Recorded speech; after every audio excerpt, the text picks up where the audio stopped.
పశ్చిమ గోదావరి జిల్లా తాడేపల్లిగూడెం శ్రీవారి లడ్డూ వివాదంపై స్పందించిన ఎమ్మెల్యే బొలిశెట్టి, హిందువుల ఆరాధ్య దైవంగా కొలుచుకునే వెంకటేశ్వర స్వామి భక్తులు, హిందువుల మనోభావాలను జగన్మోహన్ రెడ్డి దెబ్బతీశారు.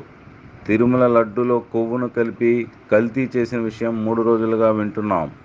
దర్శనాల పేరుతో ఒక్కొక్కరి దగ్గర 10,000 రూపాయలు తీసుకుని సుమారు 2,500 కోట్ల రూపాయలు లూటీ చేశారు.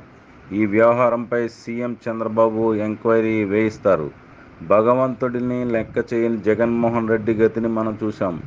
అయినా బుద్ధి రాలేదు. కల్తీ కొవ్వుని వాడి భక్తుల ప్రాణాలతో చెలగాటమాడుతున్న ప్రతి ఒక్కరికి శిక్ష పడేలా చూస్తామని వెల్లడించిన ఎమ్మెల్యే బొలిశెట్టి, మనం వెంకటేశ్వర స్వామిని ఆరాధ్య దైవంగా కొలుచుకున్నటువంటి హిందూ ధర్మాన్ని ఉన్నటువంటి భక్తులందరికీ కూడా ఘోరమైన మోసం జరుగుతుంది. ఆంధ్ర రాష్ట్రాన్ని మోసం చేసిన ఈ ప్రభుత్వం ఏదైతే మన జగన్మోహన్ రెడ్డి గారి ప్రభుత్వం ఉందో, మనకు అమ్మే ప్రసాదంలో కూడా కల్తీ కలిపి మరి దాంట్లో కొవ్వుని కలిపారనే విషయాన్ని మనం గడిచిన 3 రోజులుగా మనం చూస్తాం.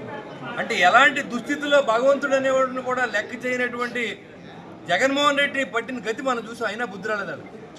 ఇవాళ 10,000 రూపాయలని ప్రతి మనిషి నుంచి తీసుకుని ఆ 10,000 రూపాయలని ఇష్టానుసారంగా అంటే దాదాపు 2,500 కోట్ల రూపాయలని లూటీ చేశారనే విషయాన్ని ఇవాళ మనం చెప్తుంటే దేవుడన్నా కూడా లెక్కలేనటువంటి ఈ జగన్మోహన్ రెడ్డి శిష్యులు వీళ్ళందరూ కూడా మరి ఏమవుతారో కూడా మనం ఆలోచించాలి.